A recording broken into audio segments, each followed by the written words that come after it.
Tenemos una nueva sección de nuestra habitual, de nuestro habitual espacio destinado a los milagros. Sí, tenemos más milagros. Ya hablamos de milagros, dirán todos, pero a cada momento.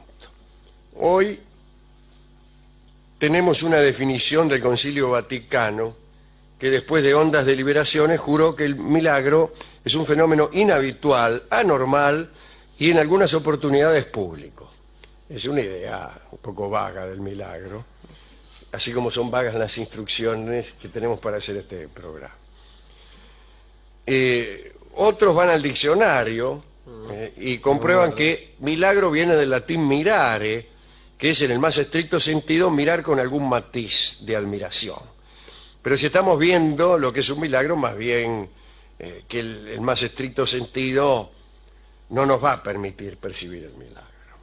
El caso es que en el transcurso de los 20 siglos del cristianismo, saber qué cosa era un milagro o saber si un hecho era milagroso o no, desde luego ha dado lugar a diversas posturas, polémicas, etc. Un ejemplo. Aunque un eclipse de sol sea un episodio insólito y prodigioso, no constituye un milagro. De manera que no basta el carácter insólito y prodigioso de un hecho para que éste sea un milagro.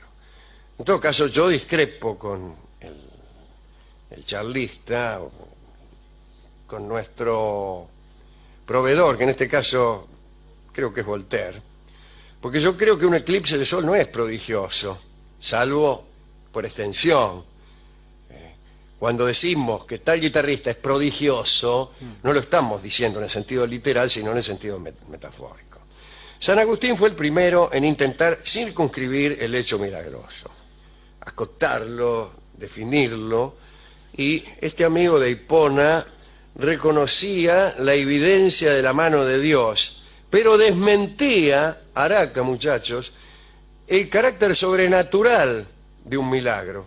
Qué raro, ¿no? Negar el carácter sobrenatural de los milagros es negar que sean milagros. San Agustín decía que los prodigios eran elementos ya contenidos en la naturaleza de las cosas. Y si Dios se manifestaba por medio de un fenómeno inhabitual, lo hacía solo para afirmar con mayor claridad su presencia. Es decir, no hay milagros, decía San Agustín. Sigo leyendo a San Agustín. Las maravillas que Dios nos ofrece en el mecanismo del universo se nos han llegado a ser tan familiares que han terminado siendo banales. Casi nadie presta así la menor atención al asombroso poder que Dios manifiesta en un simple grano de trigo. Bueno, San Agustín aseguraba que Dios se guardaba el eventual cumplimiento de hechos prodigiosos para que los hombres, insensibles ante las maravillas cotidianas, resultaran cada tanto impresionados por la presencia del Creador. Es decir, que el milagro tiene más que nada para San Agustín un sentido proselitista. San Anselmo I y después Santo Tomás de Aquino renovaron aquellas teorías. Estos dos creían que el milagro era la estricta manifestación del poder divino. Hasta ahí estamos bien, ¿no? Y no consideraban milagros a las diversidades de la creación. Bueno, entonces lo contrario de lo que dice San Agustín. Con el auge del racionalismo comenzó a impugnarse esta noción de trascendencia divina. Ahí está el amigo Montaigne, el barón de Montaigne, que comenzó a designar el milagro de la siguiente manera. Dice Montaigne, es el producto de la ignorancia que padecemos sobre la intimidad de la naturaleza. Es decir, Montaigne creía que lo que reputábamos milagroso no era más que algo cuyo natural funcionamiento desconocíamos. No me satisface tampoco, ¿no? Hay muchas cosas, digo, de cuyo funcionamiento no tenemos idea, ¿no? Y no las computamos milagros. Este pequeño juicio contenía, el de Montaigne, críticas que vinieron después, pero con mayor astucia, Young, Voltaire. Para estos pensadores el milagro resultaba imposible, y ahí está, porque resultaba una intrusión en el libre albedrío, y era como una intrusión del azar en el determinismo de las cosas. Tampoco me gusta. ¿Quién dijo que no hay azar? Están varios figurines atrasados, pero bueno, está bien. La ciencia avanza a veces, dice Young, con tanta rapidez y con tanto alcance que parece incluso usurpar los poderes divinos. Acá no hay nada que me explique qué pasa si el Sol un día retrocede. Ahí no me sirve todo esto que han dicho. ¿Qué es nuestra ignorancia? ¿Por qué retrocede? Bueno, es milagroso, flaco. No va a retroceder igual, quédese tranquilo. Bueno, contaremos algunos milagros paganos y cristianos. Hace 25 siglos se realizaban peregrinaciones a Atenas o a Kos o Alejandría, a templos dedicados a Esculapio, a Asclepio, si usted quiere, el dios de la medicina. Iban estos peregrinos, ya en los tiempos clásicos de Grecia, y después durante el helenismo, a buscar el supuesto poder curativo del dios Asclepius. Y las personas depositaban en Atenas o en Alejandría joyas, objetos de plata con forma de mano, de pie, de ojo, pensando que podía suceder una curación milagrosa. Es decir, según lo que le dolía, era la forma del objeto que llevaba. Dígame qué le duele. La rodilla. Muy bien, usted tenía que llevar una rodilla de plata, de oro, lo que sea. Claro. Pausanias cuentan que existían en aquel lugar 6 grandes piedras que conmemoraban las curaciones más sorprendentes de Asclepius. Y aparecían en esas piedras más de 60 historias. Digo que en cada historia había más de 60 piedras. No, que en cada piedra había más de 60 historias. Bien se ve que por lo menos había 360 curaciones verificadas en aquellos altares. Pero la gente que iba allí se sometía a un extraño ceremonial, ¿no? Había que esperar turno, había una cola, imagínense, más enfermo que ahora, había con la poca higiene. Y esperaban ahí y se permitía dormir mientras esperaba, ya que tenías que esperar mucho. Y estos peregrinos se sumían en un estado casi hipnótico y decían que Asclepios era propenso a aparecerse a los peregrinos durante ese sueño y conceder la curación mediante procedimientos de lo más extravagante. Uno de estos procedimientos fue el que utilizó para curar a Clemen de Argos, que era tuerto. Era tuerto. Ser tuerto en Argos es casi una paradoja, porque se acuerda que Argos era un personaje que tenía 100 ojos, o según dice usted 1000, ¿no? Leí alguna vez. Pero estamos hablando de Argos, la ciudad, ¿no? De Argos, el personaje mítico. Clemen era argivo y era tuerto. Bueno, a Asclepio se le apareció con un líquido preparado por él en sueños y se lo tiró allí donde tenía que estar el ojo, ¿no? Ajá. Y ahí estuvo un rato tirándole líquido sobre el ojo ausente. Y más tarde, Clemen de Argos advirtió que tenía un ojo nuevo. Qué bueno. Repito, advirtió que tenía un ojo nuevo. Es advertir, ¿eh? ¿Cómo lo es advertir realmente? Muy bien. Yo le contesto. Los refutadores de milagros dicen que algunos sacerdotes médicos aprovechaban aquel profundo sueño de los peregrinos para llevar a cabo elementales tratamientos. Bueno, muy elemental no debe ser ponerle un ojo nuevo. Insertar un ojo, sí. Un trasplante Si de yo ojo. fuera refutador de milagros, lo que diría es que eran mentiras, redondamente. Me cuentan, a un tipo que se durmió frente al portal se le apareció en sueño Asclepios y le hizo un ojo nuevo. Refutación de los refutadores de milagros. Seguro que eran los médicos mientras el tipo dormía. Ahí esa es la refutación, como que el ojo nuevo no le asombró al refutador. ¿No le pareció asombroso el ojo nuevo? Asombroso le pareció que hubiera sido Asclepius.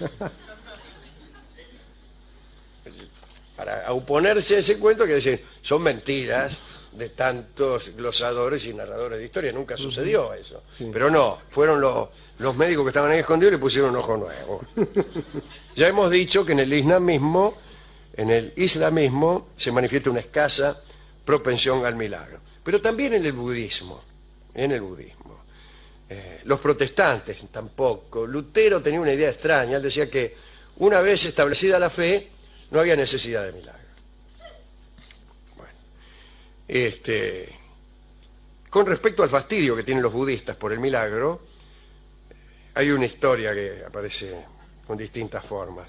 Por ejemplo, un monje budista que quería alcanzar un plato que estaba sobre un palo, ¿no? Parece que un mercader rico había puesto un bol de plata, dice la historia, en la punta de un palo. Un bol de jade, quizás, no sé. Bueno. Y era un palo muy alto y difícil de escalar, tal vez estaba enjabonado, andás a ver. El detalle, el jabón se lo pongo yo. Para complicar. Bueno. Y todos los chinos trataban de subir, y mejor todavía sería que trataran los hindúes de subir. Claro, Ya porque que- estaban más cerca ya del que eran- palo. ya que eran budistas. Claro. Y el budismo llegó a China en una etapa posterior. Bueno, todos los chinos trataban de subir, qué sé yo, y lo hacían porque el mercader rico había dicho que quien alcanzara a subir al palo se podía quedar con aquel plato de oro, o con el bol de jade o lo que sea. Y bueno, entonces un monje budista muy santo, y que por su santidad era capaz de volar, levantó vuelo y tranquilamente cachó el bol y se lo quedó. Y entonces el jefe de la congregación lo echó. Lo echó porque dijo que había hecho un milagro de gusto, por no decir otra cosa. Igual le pasó a otro monje que ante la ausencia de un barquero cruzó un río volando y también fue expulsado. Gastaban pólvora en chimangos, es una frase del budismo clásico. Bueno. Bien, como sabemos, han existido cientos de santos, digamos mejor, centenares de santos, con poderes. Vamos a hacer un catálogo de santos con poderes. Hablamos alguna vez de Giuseppe da Copertino, aquel santo volador. Parece que San Francisco de Assisi también levitaba, volaba un poco. Está el hermano Leo, que fue su biógrafo, dice que muchas veces lo vieron levantarse del suelo, a veces un poco, a veces no tan poco, porque solía llegar hasta la copa de un árbol, o incluso en tan desmedidas alturas que apenas si se veía un punto en el cielo. Ese punto era Francisco. ¿Quién es ese punto que está ahí? ¿Quién es ese punto que está por allá arriba? Bueno. Algunos teólogos estimaban que un grado de espiritualidad llevado a determinados niveles podía elevar materialmente a determinados cuerpos. Hacían todo eso para no admitir que volar era un milagro, especialmente si uno es un señor. Si uno es una langosta, desde luego no, pero si uno es un ingeniero y vuela, bueno, es un milagro. Santa Teresa de Ávila afirmaba que sentía a veces una liviandad tal en todo su cuerpo que en varias oportunidades sus pies perdían el contacto con el suelo. Quien también volaba era Simón Mago. Eso entre otros prodigios, porque convertía las piedras en pan, se convertía en serpiente o en cabra, aparecía con dos caras, creaba oro, y según algunos, los muebles de la casa se le presentaban por sí solos para el servicio. Como sabemos, su muerte fue precisamente durante el ejercicio de uno de sus milagros. Simón le había asegurado a su tocayo, el apóstol Pedro, que podía volar por los aires, y para demostrar sus palabras, efectivamente voló. Pedro, celoso, le imploró a Dios que lo estrellara. Oh Señor, estrella a este milagrero. Y así fue. No se supo si porque Dios lo estrelló efectivamente o porque algo le falló a Simón, el mago. Había una multitud mirando aquel vuelo y Simón se precipitó. Fue uno de los primeros accidentes aéreos de la historia. Si usted quiere hacer el milagro de volar, es preferible que el milagro le falle enteramente. Que no remonte directamente. Que le falle desde el principio. Claro, Que ya en el no alcance carretero, a levantar sí, vuelo. muy bien. En el Y lo peor carretero que le nomás. puede ocurrir es que el milagro le salga por la mitad. Sí. Usted alcance 1000 metros de altura y después Chao. se le corte la inspiración milagrosa y se venga al piso. En otro orden se aseguraba que Santa Catalina de Siena pasaba sobre brasas ardientes durante sus trances de éxtasis. Parece que se pasaba horas enteras sobre las brasas sin experimentar el menor efecto y molestia, y sin que ni siquiera sus ropas llegaran a chamuscarse. En los libros vaticanos llega a perderse la cuenta de los pedazos de hierro caliente que solía tomar por diversión San Francisco de Paula entre sus manos. Parece que cuando no tenía nada que hacer, cachaba con la mano un fierro al rojo vivo y siempre salía ileso. Él decía que no se trataba de milagros, sino que afirmaba ser tan rústico que el fuego y el calor no le hacían daño. Una última curiosidad. Son bien conocidos los milagros de San Gennaro, de Nápoles. La sangre, una vez por año, una vez cada tanto, a intervalos regulares, esta sangre de San Gennaro, que está encerrada en una botella, no sé, dice, se hace líquida. Yo leía cuando era chico que se había licuado la sangre de San Gennaro y no tenía idea de lo que ocurría, ¿no? Parece que hay como unas costritas de sangre dentro de la botella y que cada tanto, no sé en qué fecha, se vuelven líquidas. Ese es el milagro. Yo pensaba en licuadoras, qué sé yo.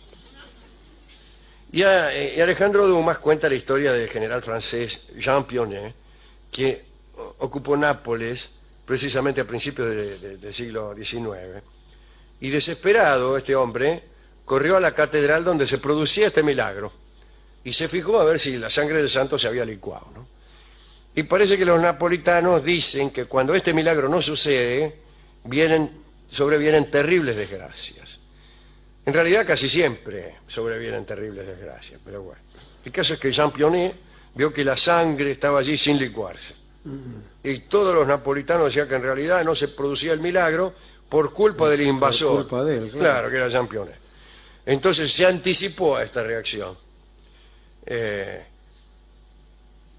Tomó al oficiante de esa catedral, lo amenazó con un revólver o con un pistolón, le prometió volarle la tapa de los sesos si la sangre de San Gennaro no se licuaba dentro de los inmediatos 5 minutos.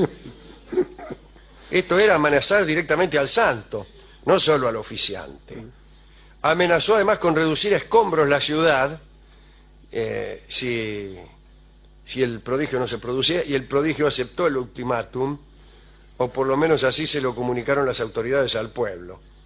En 5 minutos se licuó la sangre de San Gennaro. Así que este es un milagro realizado bajo amenaza.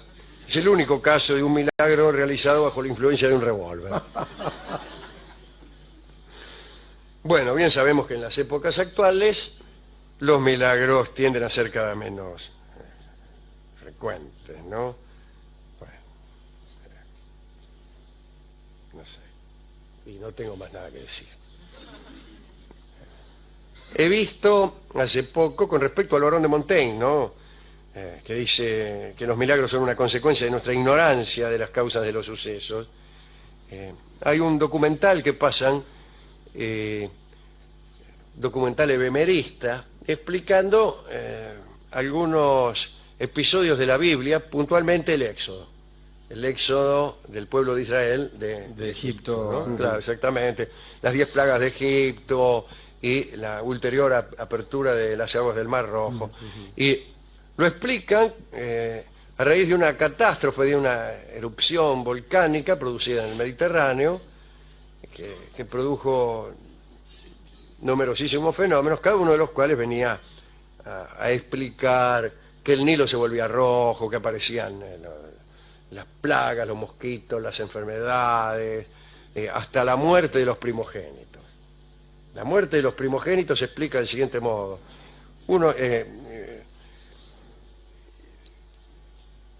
Paran mientes en una catástrofe ocurrida en un lago no hace mucho, en donde unos gases surgidos del interior de la Tierra, sulfurosos y venenosos, aparecieron bajo una forma de neblina a las orillas de un lago y mataban a todas las personas que no estaban a suficiente altura.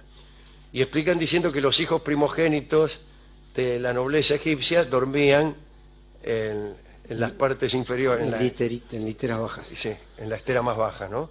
Y después los otros dormían más colgados. Entonces se moría el primogénito nada más. Bueno, es una explicación. Y bueno, y los terremotos produjeron la apertura del Mar Rojo. Bueno, no importa si uno cree o no cree en esto. Pero decir esto es negar el milagro también.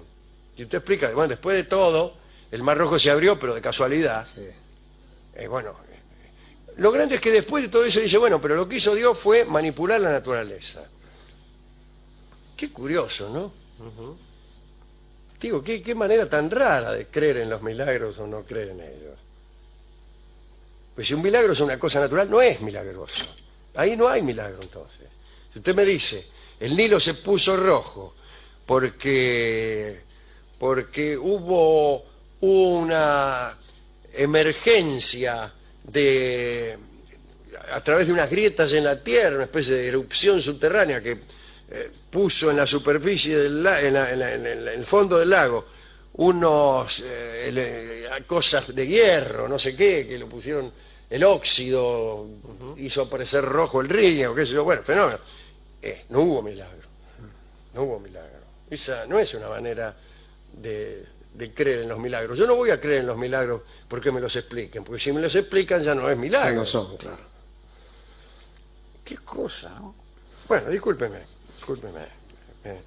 me enojé.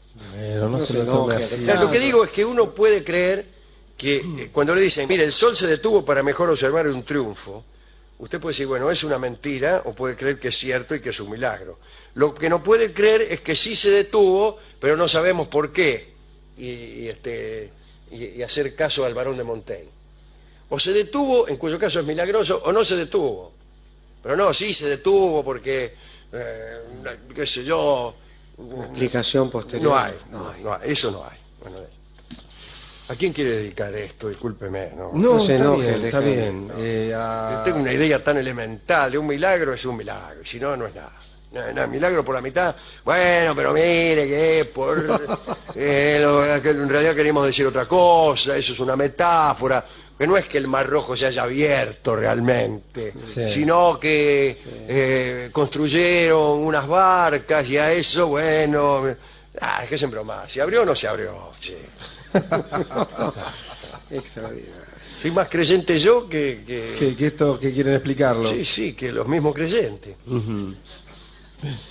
Bueno, si usted me permite, Alejandro, yo se lo voy a dedicar a Giuseppe Copertino, A Giuseppe el Zapatero, Porque- Giuseppe el Copertino, el santito volador, el monje volador. que creo que fue, si no me falla la memoria, Alejandro, usted me lo ha contado alguna vez, el que tuvo que detener un milagro por la mitad hasta No, pedir no, ese era autorización. otro, ese Bueno, era a otro, ese ese quiero era yo, no me acuerdo cómo se llama. Uno que hacía milagro y se lo prohibieron.